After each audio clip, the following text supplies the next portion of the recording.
రామభక్తి TV ప్రేక్షకులకు నమస్కారం అండి. ఓం గురు బ్రహ్మ గురుర్విష్ణు గురుదేవో మహేశ్వరః గురు సాక్షాత్ పరబ్రహ్మ తస్మై శ్రీ గురవే నమః. వాల్మీకి రామాయణం ప్రకారం నారదుల వారు వాల్మీకి శ్రీరాముల వారిలోని 16 సద్గుణాల గురించి వివరించారండి.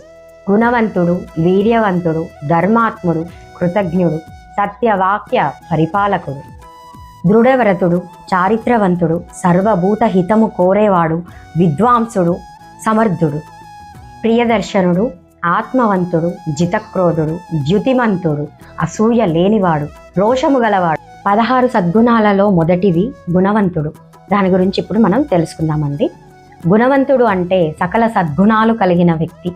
రాముడు తన శీల సంపద, శాంత స్వభావం, అందరినీ ఆదరించడం మరియు క్షమాగుణం వంటి సకల సద్గుణ పరిపూర్ణ లక్షణాలతో మనందరికీ ఆదర్శంగా నిలిచాడండి మన రామయ్య. అంతేకాకుండా నారదుడి వివరణ ప్రకారం అసాధ్యమైన అన్ని సద్గుణాలు ఒకే వ్యక్తిలో కలిగి ఉన్నాయంటే అది మన రామయ్య రామచంద్రమూర్తికి మాత్రమే సాధ్యమవుతుందండి. అలాంటిది ఆయనని గుణవంతుడు, పరాక్రమవంతుడని చాలా రకాలుగా అంటారు. మనం ఇప్పుడు గుణవంతుడు గురించి తెలుసుకున్నాం కదా. రెండవది వీర్యవంతుడు. వీర్యవంతుడు అనగా అజేయమైన సాహసం, మానసిక ధైర్యం మరియు అసామాన్యమైన పరాక్రమం కలిగిన వాడు. బాల్యంలోనే మన రాముల వారు తాటక సంహారం నుండి శివధనుర్భంగం వరకు ఆయన వీరత్వాన్ని మనందరికీ చాటాడండి రామచంద్రమూర్తి. అలాగే రావణుణ్ణి ఎదిరించి ధర్మరక్షణ కోసం తన పరాక్రమాన్ని ఉపయోగించారు.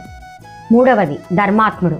ధర్మాత్ముడు అంటే కేవలం ధర్మశాస్త్రాలను చదివినవాడు అని మాత్రమే కాదండి, ధర్మాన్ని ఆచరణలో చూపేవాడు అని అర్థం. రాముడు ఏది ధర్మం ఏది అధర్మం అని విశ్లేషించడమే కాదండి, కఠినమైన పరిస్థితుల్లో కూడా ఆయన ధర్మం వైపే నిలబడ్డారు, అడుగులు వేశారు. అందుకు ఒక ఉదాహరణ చెప్తాను. రాజ్యం కంటే తండ్రి ఇచ్చిన మాట నిలబెట్టడమే గొప్ప ధర్మ మార్గం అని ఆయన భావించారు. అదే మన మానవాళికి ఆదర్శం అండి. నాలుగవది కృతజ్ఞుడు. కృతజ్ఞుడు అంటే ఇతరులు చేసిన సహాయాన్ని ఎప్పటికీ గుర్తుపెట్టుకునేవాడు అని అర్థం అండి. రాముల వారు ఆయన జీవితంలో ఎదురైన వ్యక్తులు, ఆ వ్యక్తులు చేసిన అతి చిన్న సహాయాన్ని కూడా ఎంతో గొప్పగా భావించేవారండి మన రాముల వారు. ఒక సందర్భం చెప్తానండి. సీతమ్మ జాడ కనిపెట్టి వచ్చిన హనుమంతుడికి రాముడు తాను ఏమి ఇవ్వగలనని భావించాడు. అప్పుడు హనుమ, నీకు నేను ఏమి ఇచ్చినా తక్కువే అయ్యా అంటూ అతడిని ఆలింగనం చేసుకున్నాడండి మన రామయ్య. ఆ ఆలింగనం అనేది ఒక చక్రవర్తి ఒక భక్తుడికి ఇచ్చిన అత్యుత్తమమైన గౌరవం, కృతజ్ఞత అండి. ఐదవది సత్యవాక్య పరిపాలకుడు.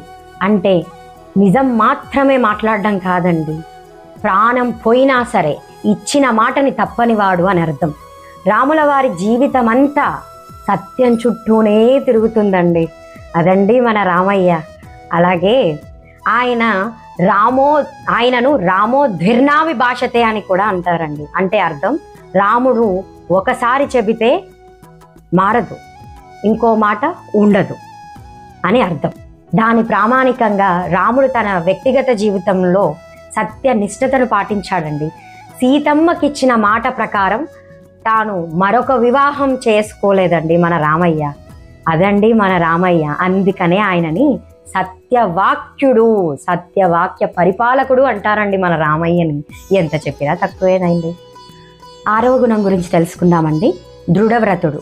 దృఢవ్రతుడు అని అంటే ఒకసారి ఒక లక్ష్యాన్ని లేదా నియమాన్ని నిర్దేశించుకున్నప్పుడు ఎన్ని అడ్డంకులు వచ్చినా, ఎన్ని కష్టాలు వచ్చినా దానిని వదలకుండా పూర్తి చేసేవాడు అని అర్థం.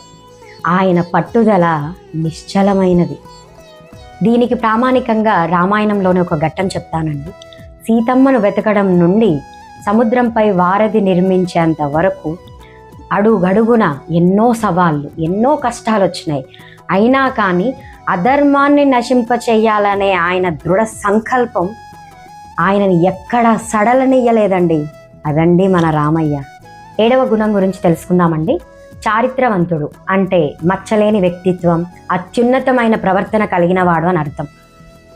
ఒక వ్యక్తి నిజమైన సంపద అతని ప్రవర్తనే అని రాముడి జీవితం మనకు నిరూపిస్తుందండి.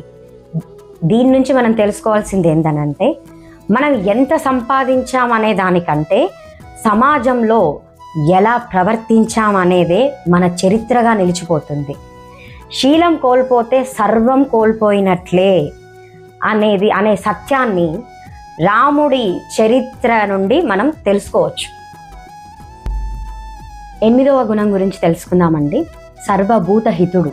దీనికి అర్థం మనుషులకే కాకుండా ఈ సృష్టిలోని ప్రతి ప్రాణి అంటే పక్షులు, జంతువులు, వృక్షాలు వాటి క్షేమాన్ని మేలును కోరేవాడు అని అర్థం. శ్రీరాముల వారి ప్రేమ విశ్వజనీయమైనదండి. దీనికి సాక్ష్యంగా లోకా సమస్త సుఖినో భవంతు అనే మాటకు రాముడు నిలువెత్తు సాక్ష్యంగా నిలిచాడండి. మన చుట్టూ ఉన్న సమాజం, ప్రకృతి బాగుంటేనే మనం బాగుంటామనే ఒక గొప్ప నిజాన్ని ఈ గుణం మనకు చెబుతుందండి. 9వ గుణం విద్వాంసుడు. రామాయణంలో రాముడిని విద్వాంసుడు అని అనడం వెనుక కేవలం ఆయన చదువుకున్న చదువు మాత్రమే కాదండి, ఆయన జ్ఞానాన్ని సరైన సమయంలో సరైన విధంగా ఉపయోగించే విచక్షణ ఉంది కాబట్టి ఆయనని విద్వాంసుడు అన్నారు. ఈ గుణం నుండి మనం తెలుసుకోవాల్సింది ఏంటంటే, నిజమైన విద్య అంటే మనిషిని వినయవంతుడుగా మార్చేది. రాముడు అంతటి జ్ఞాని అయినా ఎంతో ఒదిగి ఉన్నాడండి. జ్ఞానం అనేది అహంకారాన్ని పెంచకూడదండి, సమస్యలను పరిష్కరించేలా ఉండాలి. ఇప్పుడు 10వ గుణం గురించి తెలుసుకుందామండి. సమర్థవంతుడు. ఎంతటి క్లిష్టమైన పనినైనా, ఎన్ని ఆటంకాలు ఎదురైనా అత్యంత సమర్థవంతంగా పూర్తి చేయగల శక్తి సామర్థ్యాలు కలవాడు అని అర్థం అండి. రాముడు తన కర్తవ్య నిర్వహణలో ఏ రోజు విఫలం కాలేదండి. దీనికి ప్రామాణికంగా మనం తెలుసుకోవాల్సింది, సామర్థ్యం అంటే కేవలం శారీరక బలం కాదండి, బుద్ధి బలం, ఆత్మవిశ్వాసం కలగలిసిన శక్తి. మనం చేసే పని పట్ల స్పష్టత, చెయ్యాలనే నైపుణ్యం ఉంటే ఏ పనైనా సాధ్యమే అవుతుందండి. 11వ గుణం గురించి తెలుసుకుందామండి. ప్రియదర్శనుడు అంటే కళ్ళకు ఇంపైన వాడు, మనసుకు ప్రశాంతత, ఆనందాన్ని కలిగించే రూపం కలవాడు అని అర్థం. రాముడి సౌందర్యం కేవలం బాహ్యమైనది మాత్రమే కాదు, అది ఆయన అంతరంలోని పవిత్రతకు ప్రతిబింబం. ఈ గుణం నుండి మనం తెలుసుకోవాల్సింది ఏంటంటే, నిజమైన అందం అనేది ముఖంలోనే కాదు, మనం మాట్లాడే తీరులో, చూసే చూపులో ఉంటుంది. ప్రశాంతమైన మనసు, స్వచ్ఛమైన హృదయం ఉన్న వ్యక్తి ఎల్లప్పుడూ ప్రియదర్శనుడుగానే ఉంటాడని. 12వ గుణ గురించి తెలుసుకుందామండి. ఆత్మవంతుడు. ఆత్మవంతుడు అంటే తన మనసును, ఇంద్రియాలను పూర్తిగా తన ఆధీనంలో ఉంచుకునేవాడు అని అర్థం. సుఖం వచ్చినప్పుడు పొంగిపోకుండా, దుఃఖం వచ్చినప్పుడు కృంగిపోకుండా స్థితప్రజ్ఞుడుగా ఉండేవాడు అని అర్థం. ఈ కాలంలో ఒత్తిడి, ఆందోళనను జయించాలంటే ప్రతి ఒక్కరికి ఆత్మ నిగ్రహం అనేది చాలా అవసరం. మన మనస్సును అదుపులో ఉంచుకుంటే మనం సరైన నిర్ణయాలు తీసుకుంటామనేది ఈ గుణం నుండి మనం నేర్చుకోవచ్చు. ఇప్పుడు మనం 13వ గుణం గురించి తెలుసుకుందామండి. జితక్రోధుడు అంటే అర్థం కోపాన్ని తన అదుపులో ఉంచుకునేవాడు లేదా కోపాన్ని జయించేవాడు అని అర్థం. కోపం రావడం సహజం, కానీ ఆ కోపానికి బానిస కాకుండా దానిని ఎప్పుడు, ఎక్కడ, ఎంతవరకు ఉపయోగించాలో రాముల వారిని చూసి నేర్చుకోవాలండి. ఈ గుణం నుండి మనం నేర్చుకోవాల్సింది ఏంటంటే, కోపం అనేది అనర్థదాయకం. కోపంలో తీసుకునే నిర్ణయాలు మన జీవితాన్ని నాశనం చేస్తాయి. రాముడిలా ప్రశాంతంగా ఉండి కోపాన్ని నిగ్రహించుకొని ఉండడం వల్ల మన జీవితాలు కూడా ప్రశాంతంగా, గౌరవప్రదంగా ఉంటాయని ఈ రాముడి గుణం నుండి మనం తెలుసుకోవచ్చండి. ఇప్పుడు మనం 14వ గుణం గురించి తెలుసుకుందామండి. ద్యుతిమంతుడు. ద్యుతి అంటే కాంతి లేదా తేజస్సు. ద్యుతిమంతుడు తన వ్యక్తిత్వంతో మరియు రూపంతో, ప్రవర్తనతో వెలుగులు చిమ్మే ఒక అద్భుతమైన తేజస్సు కలిగిన వాడు అని అర్థం. ఇది కేవలం శారీరక కాంతి మాత్రమే కాదండి, ఒక మహోన్నతమైన వ్యక్తి నుంచి వెలువడే ఆకర్షణీయమైన శక్తి. దీనికి ఉదాహరణగా మంచి ఆలోచనలు, ధర్మబద్ధమైన ప్రవర్తన కలిగి ఉన్నవారి ముఖంలో ఒక ప్రత్యేకమైన కాంతి కనిపిస్తుందండి. బాహ్య అలంకరణల కంటే అంతర్గత పవిత్రత ద్వారా వచ్చే తేజస్సు అనేది మనిషిని అందరిలోనూ ప్రత్యేకంగా నిలబెడుతుందని ఈ గుణం మనకు చెబుతుంది. ఇప్పుడు మనం 15వ గుణం గురించి తెలుసుకుందామండి. అసూయ లేనివాడు. దీనికి అర్థం ఇతరుల అభివృద్ధిని చూసి ఓర్వలేనితనం ఏమాత్రం లేనివాడు అని అర్థం. ఒక మనిషిని పతనం చేసే ముఖ్యమైన చెడు అలవాటు ఏమిటంటే, ఒక చెడు శత్రువు కూడా ఏమిటంటే అసూయ.